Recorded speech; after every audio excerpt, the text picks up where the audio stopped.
Today on episode 21 of the Home of Play podcast, Persona 5 Scramble is making its way to the West.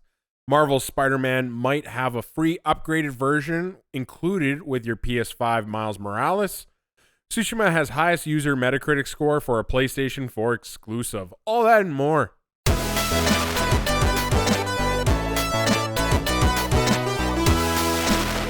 What's happening, everybody? Welcome back to episode 21 of the Home of Play podcast, where two best friends join forces to give you all the latest in PlayStation rumors, news, and reviews, and that's because we're PlayStation fans. I'm your host, Steve, and with me I am joined by the king of platinum trophies himself, Christopher. Hello, hello. Yay. If you like this and would like to support the Home of Play podcast, please help make others aware through the power of word of mouth. Every month we are growing, and it's all because of you lovely gamers helping to spread the cause. If you could also subscribe on your podcast service of choice and rate us 5 stars on iTunes or any other podcast that allows it, that would be extremely appreciated. If you have a burning comment, question, or complaint, we want to hear from you. Please send either of those to our email address, homeofplaypodcast@gmail.com, and we can read your questions on the show or while we give each other 1-star reviews on Metacritic. On today's episode, we have 9 news articles to discuss. 9 of them.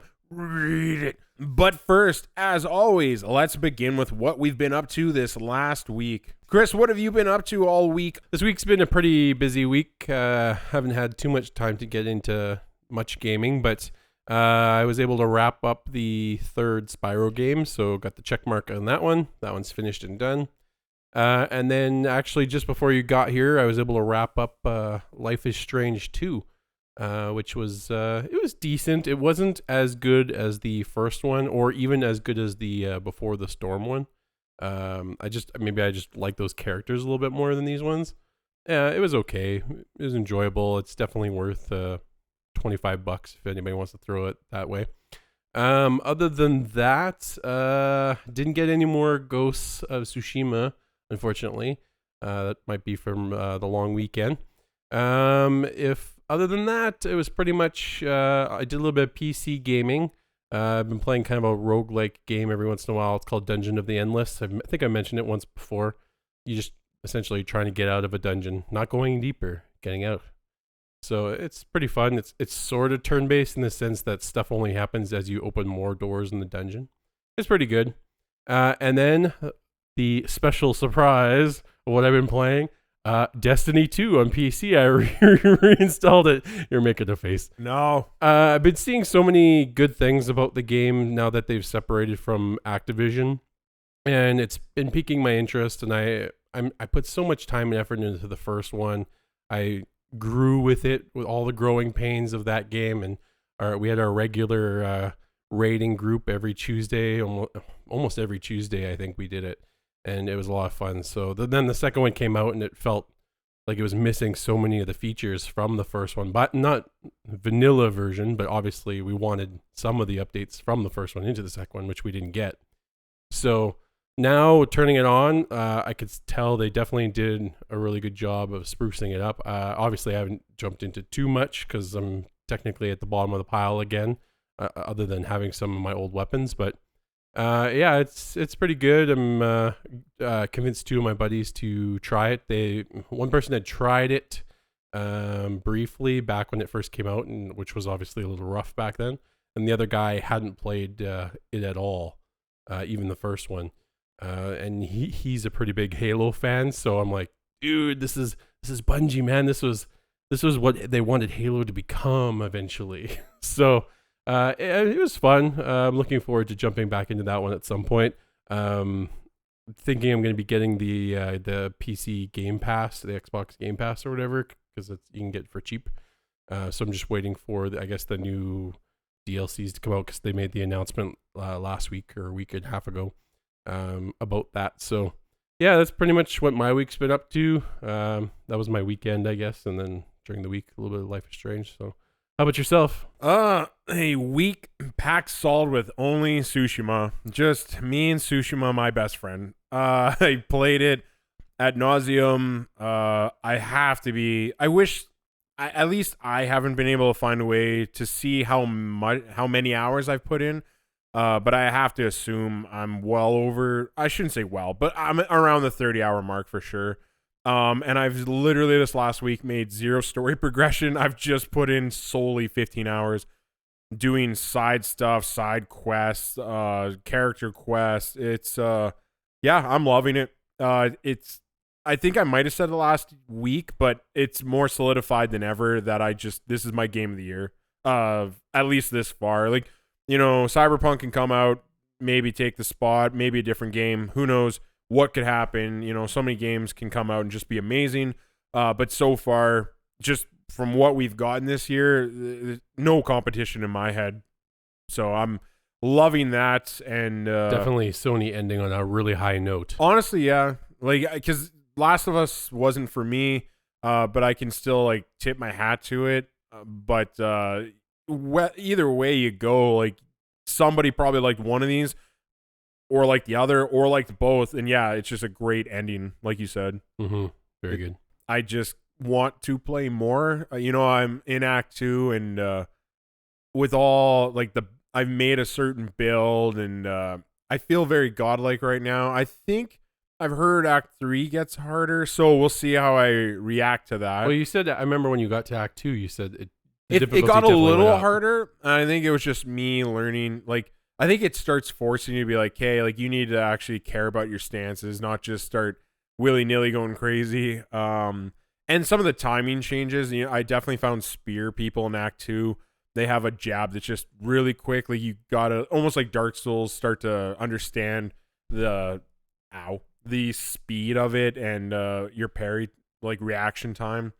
But yeah, otherwise really enjoying that. And honestly, I just don't want anything else. I'm very content with it. And I look forward to never beating it, because I just keep wasting time doing other things. So, well, you should have some time with it, because I can't think of anything off the top of my head that's super recent. We're gonna get that beta, that Marvel's beta. Oh yeah, we were gonna sign up for that too. 18th. Okay, pencil it in. Pencil that sucker in. But enough of that. Let us get on with the news. Like I said before, we have 9 articles. Let us get to article number 1. Is there more to Spider-Man Miles Morales? ? This November, we will finally get our hands on our next Insomniac-developed Spider-Man game since 2018's Marvel Spider-Man, released on the PS4 to overwhelmingly high praise from major game critic websites.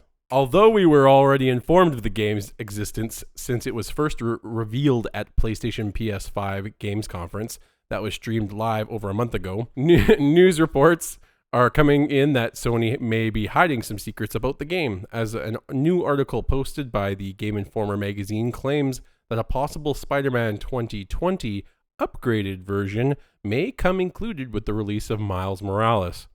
We'll have to wait and see if this updated performance version of Spider-Man is exclusive to the purchase of the Miles Morales Spider-Man title, or if it will become available for purchase on the PlayStation Store day 1, or at a separate later date. Okay, what do you think about that, Chris? I'm excited. I have questions, but I mean, the original Spider-Man there was a great game. It was pretty short for the most part, but it was a really good experience. Definitely worth the money. Definitely, I'd look forward to a free upgraded version. I don't know if this means like your own, like we say, like, is it just going to be free for the people who get Miles Morales? If you already own the Spider-Man, are we going to get a free upgrade? There's so many different ways it could be, but we don't know yet. If they're including it, yeah, it definitely depends on their thought process of like, is it included for people that never picked up the first Spider-Man? And then, here's a free gift. But yeah, it's weird, because I just don't know if we're going to get an upgraded version for free, because if they are, then it just seems like, why are you giving this out at all then? Kudos to them, though, if they do, right? Yeah, like, they do that. Oh, yeah, definitely. Such a big gap, and they're going to give us the free game. Like, that's pretty awesome. And like I said, people, it's definitely worth a play. It's really good. It was probably second place of 2018's Game of the Year for me. Like, if it wasn't for God of War, it would have been my Game of the Year. Yeah. I honestly, like, I guess I'm a little different than you, but like, I thought it was perfectly, like, the length was perfect to me. Just because, every once in a while, like, I love open world games. Like, we talked about Tsushima, and I've already put in 30, if not over 30 hours. But every time I do that, it's always nice to have something that's just like a decent length. I don't have to like lose a month to it. It's just you go in, it doesn't overstay its welcome. You know, I had the like opposite reaction to The Last of Us 2 where I'm like, this is too long. This is like, too long. Lord of the Rings. Yeah, exactly, right? End. So yeah, and basically that. So I feel like the first Spider-Man was great. I'm going to want to try this. Like I'm going to get Miles Morales, so I will get an opportunity to see this upgraded. But if everybody gets that free upgrade, like I just think it's great for everyone. I guess it wasn't the shortest game. I should clarify. It's just it feels like a lot of it just got wrapped up really quick at the end. Like they introduce like not really spoilers, but I won't say who, but like they introduce a whole bunch of different bosses at the very end of the game. And it's like, I want to fight them all individually. Yes, you're fighting two at a time, which was a unique, fun fight. Yeah. But I wanted a little bit more, so like fighting them individually. Like, have one of those double fights, but then you're right, have some individual. You know, like I think that was one of my gripes, and then the other main one, I don't like. It's like almost a trope in these open world games where they just like take away everything that you love. Like for me, Spider-Man's web slinging was like a huge seller. Like if you made me pick playing a Batman game that's open world, like the Arkham Knight or Arkham City versus Spider-Man, I'm like, well, Spider-Man is just fun to web sling. Like it's almost its own little game, right? So satisfaction. But then Act 3, it all falls apart, and then like there's people with laser scopes shooting at you, and this, and then I just started hating that portion of the game. It like, made it harder to swing. Well, and it just made me want to rush the story to get rid of that crap. Yeah. And like, so then I was happy. As soon as I finished and rolled credits, I was all happy because I got my city back and I can web swing. Yeah, yeah. So other than that, yeah, look forward to that. Again, that is coming out in November, not officially released, but I look forward to it. And now I just have another reason to pick it up. Mm-hmm. Moving on to article number 2, Ubisoft lays King Arthur to rest. Games journalist Jason Schreier has posted a new article where it would appear that Ubisoft was previously hard at work on creating a new title that would bring us into the fantasy world of knights and kings. Kings like no other than King Arthur himself. According to the report, Mike Laidlaw, former Ubisoft creative director from Dragon Age, was asked to act director on the new title code named Avalon. The report continues that Avalon was to be a Monster Hunter-like game on paper, having an online multiplayer action RPG format. In 2019, Laidlaw departed from Ubisoft, and soon after, Avalon would be canceled from Ubisoft Chief Creator Officer Serge Hascott, whom you may recall was mentioned in another Jason Schreier article detailing many claims of sexual harassment and misconduct that current and former employees claimed against Hascott. As for why the game was canceled, it sounds like Hascott wasn't a fan of fantasy games and had many unrealistic ideas and thoughts on how the game should be, quote, better than Token. With many hurdles to overcome, the development team even trying to change the game setting, nothing seemed to appease the former exec, and the title was finally put to rest. What are your thoughts, Chris? King Arthur definitely has appeal in some regards. They don't give a lot of information on what they kind of wanted to do with it, I guess. It's very like, vague. If it's talking fantasy and Monster Hunter, I'm like, are we fighting dragons, I assume, or like, you know, very fantasy? It's weird because like King Arthur, I believe, you know, I'm not the master of the source material, but like I got dragons, but then like, were they going to add weird things like ogres or, you know, other big things? Throwing the Pokeball at them. And catch them. like don't get me wrong. A Monster Hunter game sounds fun to me. Like I did enjoy that Monster Hunter that came out for the PS4. Yeah, the Capcom one. Yeah, like I put in actually quite a few hours, but it was one of those right time at the right moment. Yeah. A bunch of friends were playing, so there's a crew of 4 of us going hardcore for like 80 hours. Yeah, and this could have been something like that. So I mean, I think it would have been fun. It looks like, I guess they're saying having an online multiplayer action. So I'm guessing they were looking at maybe making this an MMO maybe. I just think it was probably more like exactly Monster Hunter. Oh, you think so? Like just a... Like you could play by yourself, but... And then going out in the world with your 4 Knights of the Round or something like that. That's what I'm kind of thinking. Yeah, I mean, that the concept's interesting. I would have definitely looked at it.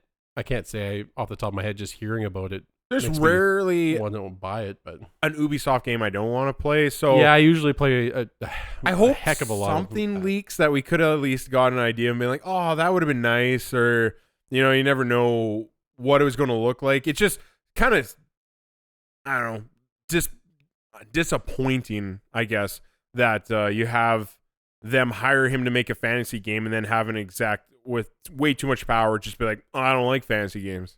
Yeah. Like, really?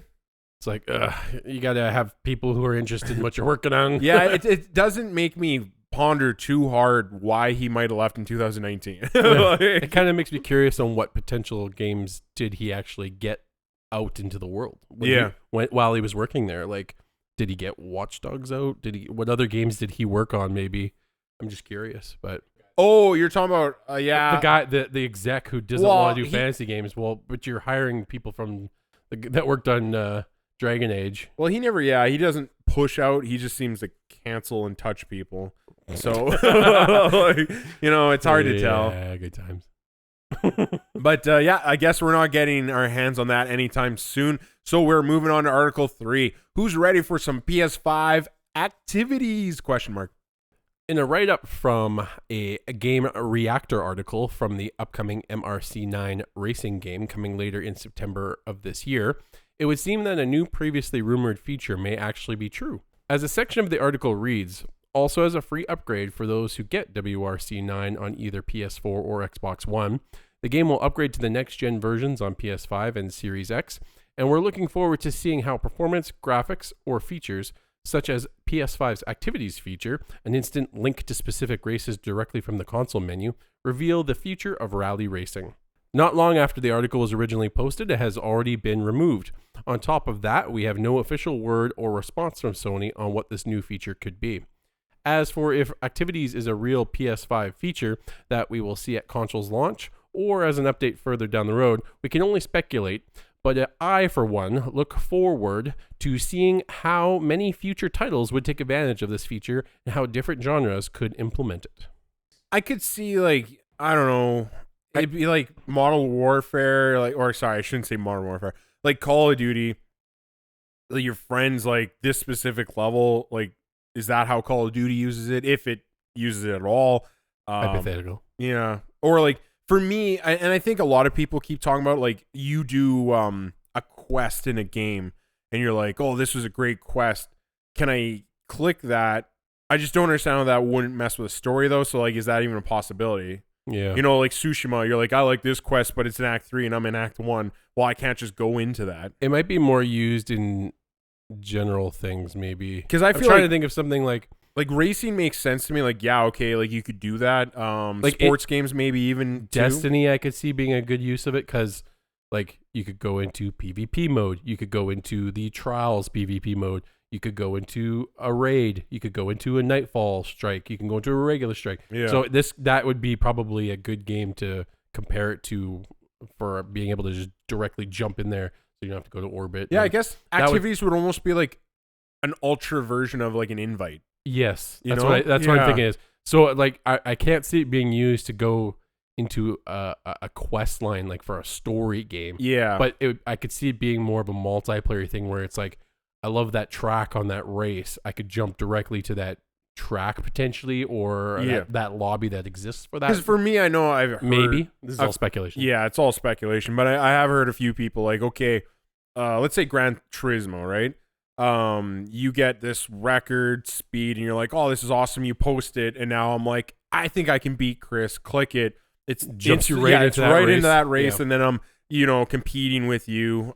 See my ghost or whatever. And like, so I think maybe if people specifically try to implement this properly, it could be cool. I don't know how much I would take advantage of it, but anything like this is smart, and I think it's cool. Yeah, it's some sort of it's more of a tease, I guess, in a way, because I mean they haven't really told us enough yet. Yeah, we're still exactly. We're sold on it for sure. Yeah, but it's like I'm excited to find out these things that they're holding from us. But I think it's just, for me, I just keep going back to the racing fans are probably gonna love this feature. Oh yeah, there's gonna be certain groups like even Grand Theft or GTA. like the being able to like there's different modes in GTA where it's like you can jump into Grand Theft Auto and then a subcategory racing or bank heist or Yeah, that's true. time trials or whatever, so it could be just a fast way to jump from one point to another. Like, I mean, Call of Duty is probably not the best example because literally you can already pre-program the game. So when you first turn the game, it already jumps into multiplayer. It maybe save you one click. Yeah. So yeah, no, it's interesting. I'm excited to hear more about it. Yeah, exactly. Hopefully we hear more about it in what I believe will be an August showcase. Yep, that'd be nice. I'm just hopes and prayers. This time it's been so long. Moving on to article number 4. I'll take my eggs scrambled. Game developers Atlas may have unintentionally revealed that Persona 5 Scramble could be coming to Europe and North America in the future. Although it wasn't an official announcement, the news came from a translation on the recent Koei Tecmo first quarter financial statement, in which the details that Persona 5 Scramble, originally released in Japan on February 20th of this year, we would see release on both the PlayStation 4 and the Nintendo Switch, at some point in the future. Although it's not a release date or even an official reveal, it sounds like we can all look forward to seeing another heist with our friends from the Persona 5 universe. Yay. I'm actually really excited about this. Me and you it's no secret, are Persona 5 weebs. For sure. I love Persona 5. Probably my all-time favorite RPG of all time. Yep. That's a weird sentence, but I'm going to accept it. Yeah, I agree with that sentence. You agree with the structure Yep. and the delivery. It's probably in the top 3. Not saying that it's 3, but it's in the top 3. It's definitely better than Earthbound. That's all I'm going to say. I'm just going to say it. I'm not going to talk anymore. I'm cutting you. I just want you to believe. If he's cutting this, guys, I'm actively against him in this comment there that he just said about Earthbound. But either way, I'm just happy, and I'm happy that it's coming to PS4. I guess it originally did in Japan anyway, but like I was kind of scared it would just stay on Switch. But it sounds like this is actually a sequel to Persona 5. Yeah, it's I skimmed some of the videos and watched it and stuff and like, I mean, I'm a pretty big Koei Tecmo guy in the sense that I've played probably most of the Dynasty Warrior series and Samurai Warrior series. And I mean, now they're just taking that combat style that I like, even though it can be considered bland by some people or a button masher, and applying it to a series that I just love. So, yeah. I mean, I'm excited to get into it. I can guarantee you I'm getting it. That's all I can say. Okay, for sure. Good. I'm just, I have to know and like be with those characters more. And you got to finish Royal because it just adds more to the story. Honestly, like a good amount of it too. I think Tsushima will make me want to go back to Persona because like I'll have enough open world. Like by the time I'm done, I'm going to be done with open world for that bit. Yeah. So I could see myself. Yeah, I want a little more structure day to day. Yeah. So I don't know. I'm excited for this. I can't wait for an official reveal. Maybe a trailer. Maybe a dubbed trailer. That'd be great too. Mm-hmm. And maybe a release date. Yeah, that'd be exciting. Did you ever watch the series they did for it? The anime series? Yeah. No, but it is finally coming out with the dub, so I will watch it. Yeah, I heard that it was coming with the dub, and I'm not too sure, like, does the series just essentially do what the game was? I'm happy with that. And even the protagonist rarely talks even in the show. So have fun with that. Satisfied. Yeah. It's like, this guy just doesn't want to talk to them. Maybe he's not even friends with any of them. It's like, maybe he doesn't even like them. They just keep talking to him and showing up. And yet he's dating like 10 of them. I know. Article number 5, Ghost of Tsushima's user Metacritic score highest of any PlayStation exclusive before.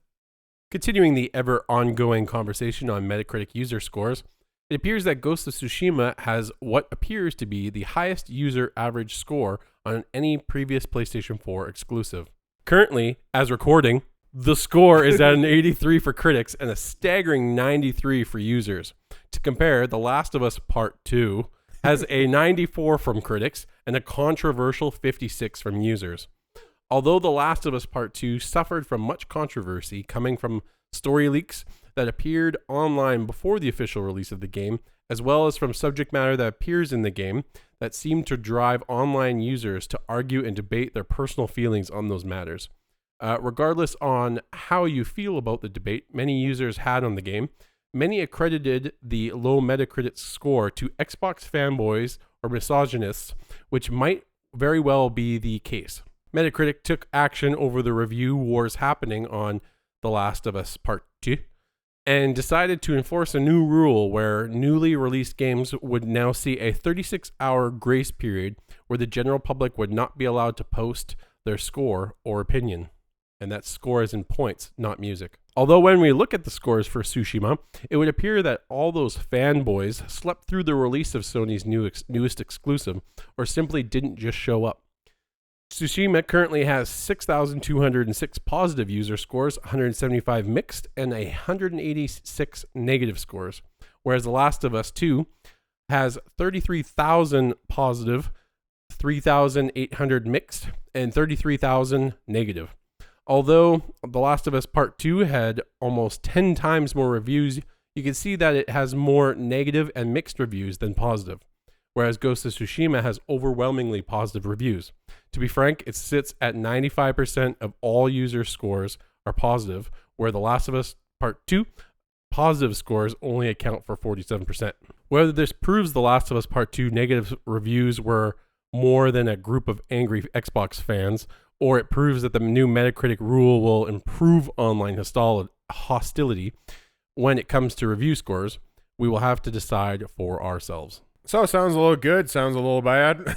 Bad for Last of Us, good for Tsushima. Yeah, I mean, yeah, I'm wondering if we're talking like maybe it was the Xbox people that were really bringing down the score of The Last of Us, whereas maybe it was just, I don't know, crazy religious people. Honestly, there's a lot of religious, other people with more conservative opinions. I definitely think it got slammed for a lot. I know those leaks didn't help at all because we talked about, as soon as it opened up, there's waves of 0 or 1 out of 5s rolling in. I just also think though, I think a lot of people overlook that I think there's genuine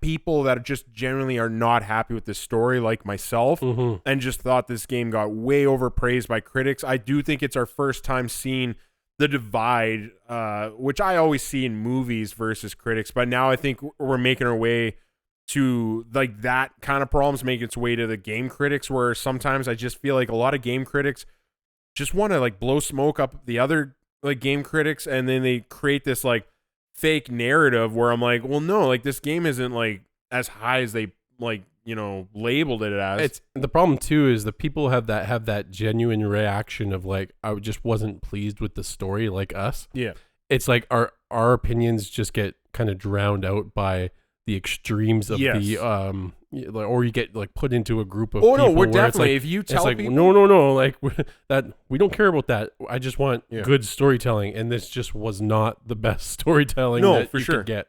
No, and it's not even as strong as the first one. Oh God, no. But yet they seem to all act like it's better, and I'm like, in no way is it better. No. Okay, gameplay, graphics, all that. Yeah, the stuff that you would expect to get better after a 7-year gap. Yeah. So, I mean, yeah. But anyways, to get back on Tsushima, that's great for them. Yes. That's really good ratings, and just our first initial, you've got way more time than me in this one, and we're loving it so far. Oh yeah, I can't get enough of it. So I mean, this is one that easily I'd recommend to anybody. If you like open world games, you're probably gonna like this game. Oh yeah, for sure. This, and it seems like you turn every corner, there's something to do. That's not I don't know. It's just a great time. It's hard to explain. It's just done well. Yeah. Which is it's just nice. Which is, I guess, you kind of think back and it's well, you would hope it would do well because they haven't released. What was the last game? It was the second light, Son, the second sun or whatever. Yeah. So and that was how long ago was that? Ooh, that was probably almost 7 years ago because it came out shortly after the PS4 launch. Right. So yeah, there's a bit of a gap. So you would hope that whatever they would do would be amazing. Well, I mean, we did read before too that they did have a canceled game. Yes. So I think that, and we don't know how far it took a little longer into it they were, but yeah. I No, mean, you still got 2 games in a console life cycle, which is more than some publishers. Yeah, definitely. What about those sports games that come out every year? Oh yeah, yeah, they're doing God's quality. work. God's work. The only problem with Tsushima is it affects my life. in the sense that now when I lose things, I expect golden birds to show me the way. That's my, like, where are my keys? And he's like, You're looking at your dog and he's like not guiding you to where you need to go. I'm like, and that's why I'm not going to pet you. Moving on to article number 6. PlayStation is getting its own documentary movie. On September 7th, we will see the release of a new PlayStation documentary, Bedrooms to Billions. The PlayStation Revolution will tell the rich history of the Sony console from the beloved PS1, which released way back in 1995, all the way to 2015's PS4 generation. You can expect to see some gamer favorites appear in the film, such as Hideo Kojima, Mark Cerny, and Shinji Mikami. The release is to coincide with the 25th anniversary of the first Sony console, and you can look forward to the documentary to arrive on your favorite digital video store for purchase and or rental in September. Chris, are you looking forward to the movie? Yeah, I'll watch it. I definitely will watch it. Yeah, I'm not the person who goes out and watches tons of documentaries I want to know if they get in the nitty gritty of like that dark early PS3 time. Like, you know, is it going to be like the renaissance of PlayStation? Jeez, yeah. Yeah, I'd be curious to see what kind of things they pull up for the show. Like, I mean, there's definitely... Did you ever watch the God of War one? No. Oh, that was actually pretty good as well. I recommend that to you even now. Okay. It's on YouTube. Get it. It's Get free. It's free.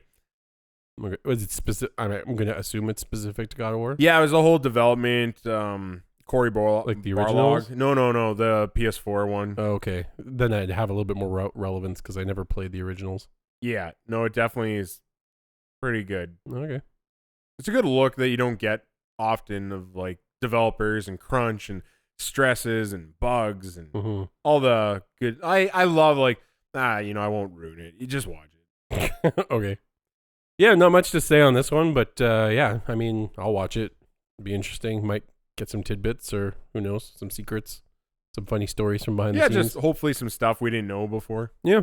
Moving on to Article 7. Further details all but seem to confirm the next Call of Duty title. Last week, pictures emerged online that seemed to confirm prior leaks that the upcoming next installment of the Call of Duty franchise will be titled Cold War.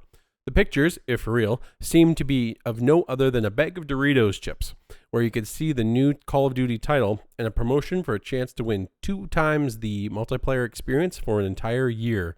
So I guess that would be the life cycle of the game. But previous to these pictures popping up online, a team of data miners also found documents and text in the game code from Call of Duty's ongoing Battle Royale Warzone, where files seem to refer to a future-themed fictional Cold War. Usually by this time of the year, we'd have an official release date and trailer, but with the current pandemic and all showcases being switched from live conferences to online streams, it's not certain when we will finally hear anything from Activision. Hopefully, we will hear some confirmation in the near future. So you're looking forward to a Cold War? Sure. Is it? Yeah. Honestly, I hope it's a new Cold War. Not that I want that. It sounds like it's supposed to be a fictional future Cold War. Yeah. Yeah. Then sure. It'll be interesting. I think I'm more looking forward to the bag of Dorito chips. Honestly. Yeah. Is that a specific flavor? Did you look at the picture? I only got to see the little Twitter and it was zoomed in. Just you could barely see the Cold War. They were more focused on just the 2 times the experience. What's a plain Dorito chip taste like? Sadness, I imagine. Like loneliness. I mean, as much as I'm, teasing Call of Duty, I get them every year, so I'm definitely gonna get it. Maybe I'll win that 2 times multiplayer experience. No, I won't. I stopped getting them annually, but I do have a soft spot for Black Ops. I think Black Ops 1 and 2 were the most played Call of Duties I've ever played. The stories were more compelling? No, just the online. Okay. Yeah, okay. I was going to say, the second one I did not care for the I don't story. think I've played a Call of Duty story since, Modern Warfare. The original 2 trilogy? or 3, yeah. I'd probably say the trilogy, yeah. Yeah, that was a good trilogy. And then, I was less interested. I was more interested in the zombies storyline than the actual storyline. So. Oh, shit, he's dead. What? When did that happen? So, I guess this is just more proof that it's going to be called Cold War. It'll probably have Call of Duty in the name somewhere, too. I imagine it's coming to PS5. Yeah, it'll probably be in the next gen, previous gen. Knowing Activision, they will not give you free upgraded versions to the next console. That was actually going to be my next comment. Is I wonder, like, do you think that maybe one of the reasons they aren't talking about it is because they're still fighting with PlayStation? Be like, okay, can we just tell them you're getting both versions yet? Like, can we talk about this? And they're like, no, we want more money. Well, and we just don't want to like talk about anything of any substance until like 2 days before launch for some reason. Because we're never going to say the price of this console. No, and they're already like, can we say it's going to be $79.99? And like you know that they want every bad thing you've ever heard. They want to do it. So, you're not going to get a free upgrade version. If you do, I will be shocked. Yeah, I will be shocked if you get a free version. No, because they did let us have Ghosts for free when it came out of the PS4. Same thing that I was telling you about Battlefield. They're trying to get rid of it. Oh, yeah, that was such a bad game. Yeah, I don't know. Yeah, it could happen. It could happen, but in a perfect world, I don't know. Activision's not. I don't hold them to like the good standards of other companies. You gave me a look like you just tasted that plain Dorito. I tasted that plain Dorito. Right on the tongue. Not even salty. So yeah, I honestly think you're going to hear stuff probably pretty soon. Have to. Yeah, it's just going into August already almost. It's crazy that we haven't seen anything. So look forward to that if you're a Call of Duty fan. Sounds like me and Chris might be checking it out. Well, I'll have to wait to see what they show. I'm assuming it's going to be some gun stuff. Maybe. Odds are. Article 8, Cuphead lands on PS4s this week. Seemingly out of nowhere, studio MDHR has launched Microsoft's critical success exclusive title Cuphead onto the PlayStation Store. Jeff Keighley spoke about the title in a recent interview for the Summer Game Fest stream, in which he discussed the sudden release and the price for the title, which would come at a mild $19.99 USD. Originally released in 2017 for the Xbox One, PlayStation owners have been waiting and hoping to hear any news on whether we'd ever see 1930s themed title jump consoles. And now with a fancy claymation styled video that has appeared on YouTube earlier this week, as the video suggests, it's out now. Chris, are you interested in Cuphead? It's one I heard about a lot, but I never really looked into that much. I remember reading like it has like the hardest bosses and stuff like that. So, but apart from me like actually doing research on the game at any point, I probably just wrote it off because it was originally Xbox. So yeah, everyone always bitched it to me as like a weird old style platformer that's Dark Souls in difficulty. Yeah. Like I think I watched the video of the final boss and it looks almost so hard that it almost seems like it's a luck, like a chance that you'll even beat it. Yeah. Because how ridiculous it is. And then I heard it just gets crazier from there. Yeah, I don't know. Like it doesn't interest me because I just feel like I'm gonna get frustrated. So it's nothing against Cuphead. I'm actually looking forward to the Netflix animation coming out for it, just because that it was probably going to look very neat, and I'm very much deep into the animation scene. So I have nothing against Cuphead. It's just I don't need something that's going to make me want to break my face or controller or both. So yeah, I don't know. It's not something I've ever looked into that in depth. So I'm not. It'd have to go really cheap or become a free game for probably me to get it. Are you saying $20 is not cheap enough? Free. PlayStation it would have to Plus, be free for me to get it because that's not. I have enough other to do. So yeah, we're going to Article 9. It's a bird, it's a plane. Nope, it's just Hawkeye. This Wednesday on July 29th, game developer Crystal Dynamics gave us our second War Table event, which details locations, characters, and game modes for the upcoming Marvel's Avengers game, currently set to launch on September 4th of this year. The short yet surprisingly full video ran just over 10 minutes and gave us lots of details about the beta that is set to release in stages. First for people who have pre-ordered the game, and then slowly to an open beta form in mid to late August. Sounds like the beta will have everyone busy with 4 playable characters with customizations, outfits to try, and 20 co-op single-player missions. The playable characters for the beta will be Iron Man, Black Widow, the Hulk, and the lesser-known Kamala Khan, or also known as Miss Marvel. The beta will have single-player story missions, as well as missions that feature up to 4-player online multiplayer. Not to mention that they also showed the possibility of going into a war zone with a team of AI companions with the builds and gear that you have previously created for them. A feature to put a smile on the face of anyone that prefers to play games alone, I'm sure. Also, near the end of the video showcase, we were treated to our first free DLC character reveal, Hawkeye, a Marvel fan favorite, which the internet has been vocal about missing in the Avengers lineup since the initial reveal back at 2019's E3. If you have previously pre-ordered the game on PS4, look forward to your chance to play the beta on August 7th. On August 14th, PS4 owners will have a crack at an open beta access, as well as anyone who pre-ordered for the Xbox One or PC versions. And finally, the open beta for everyone on every platform will take place on August 21st.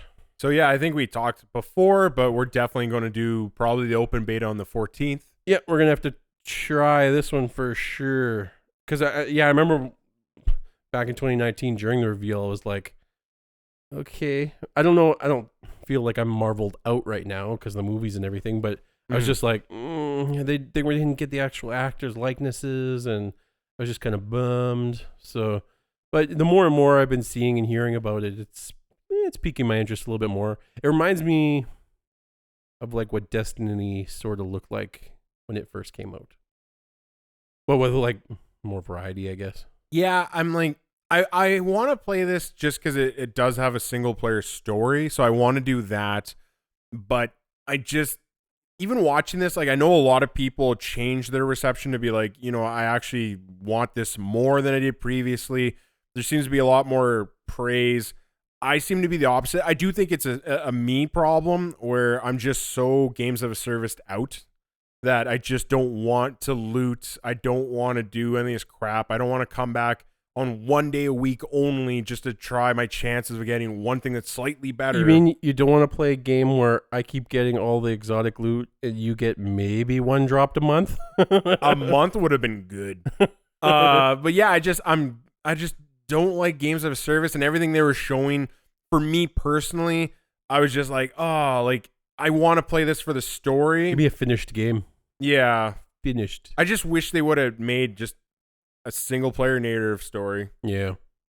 But this is probably for somebody. So again, I will try the beta. Maybe I change my mind. Maybe I have so much fun with you, Chris, that I have to pick this up day one. It could be.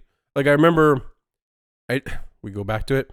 Anthem was pretty rough, but at least I was playing with a buddy of mine, so it made the pain feel a little bit less, Yeah.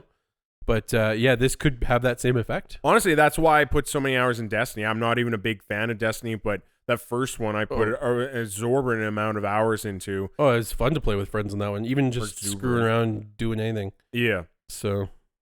Yeah, I did that, and I did okay with Destiny 2, but same thing. It was only because other people were there with me. Yeah. I definitely would not have put nearly the same amount of hours in any of those games without other buddies. Yeah.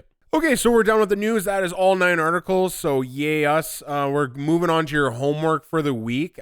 This is just a little segment that things we couldn't really fit with the show because we like to keep that brisk 1 hour mark usually. Sometimes we go over. That's not my fault. Give or take 15 minutes. It's Chris's fault. It's Chris's fault. No, yeah, I keep going on rants all the time. He hates Final Fantasy 7. I can't stop him.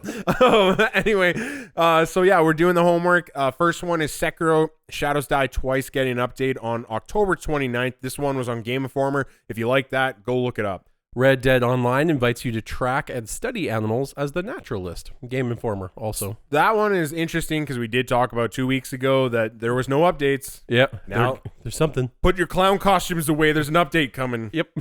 Ghost of Tsushima adds new difficulty and text options today. That's on Game Informer as well.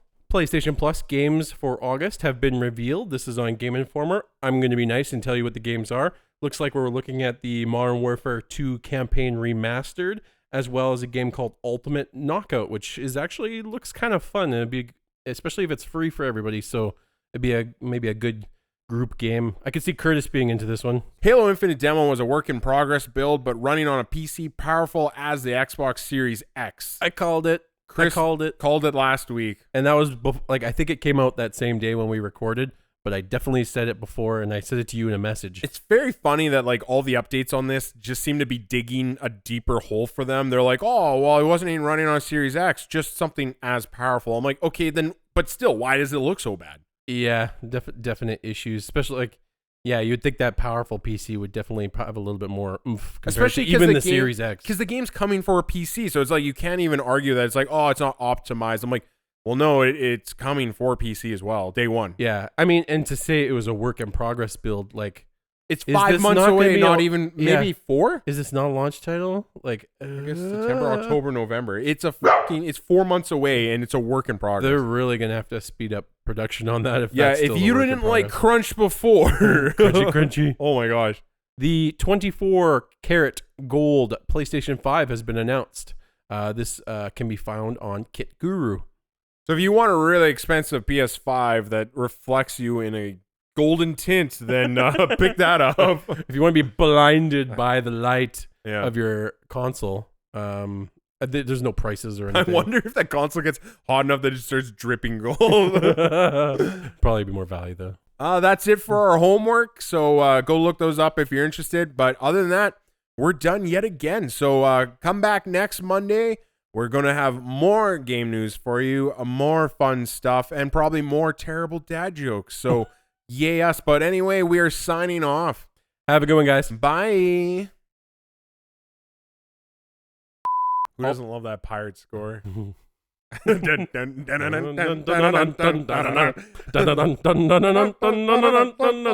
a pirate. He's a pirate. Hey, go over here. I'm a pirate. Get on the boat, you son of a bitch. From major game critic websites. Fly. I was like, why? Like, I he told you. almost touched the He TV. can hear us. He knows. He knows. You were so close I to it. know. I'm like, don't do it, Fly. He got closer. He did it. He got closer. Like, Sat on critic. he almost like was going with the words you were reading. know. It's like one of those shitty Disney sing-alongs where the markers follow. Little sparks. Oh, nice. And if you want to watch us live, you cannot do that. Because it's a lot of work. It's a lot of work. And I don't have that time. We'll give you our impression of it, though. Oh, yeah. For sure. I'll talk it at crazy levels about how the Hulk's veins aren't popping. This isn't even believable. We'll play it on the podcast, but just the audio. Just So us every punching, 5 punching. minutes, like, That was cool. yeah. Mm. Chris, Whoa. where are you, Why Chris? aren't you helping me? Yeah. Why are you going over there and trying to find a collectible? Why am I fighting the abomination by myself? It's freaking a beta and you're going for collectibles.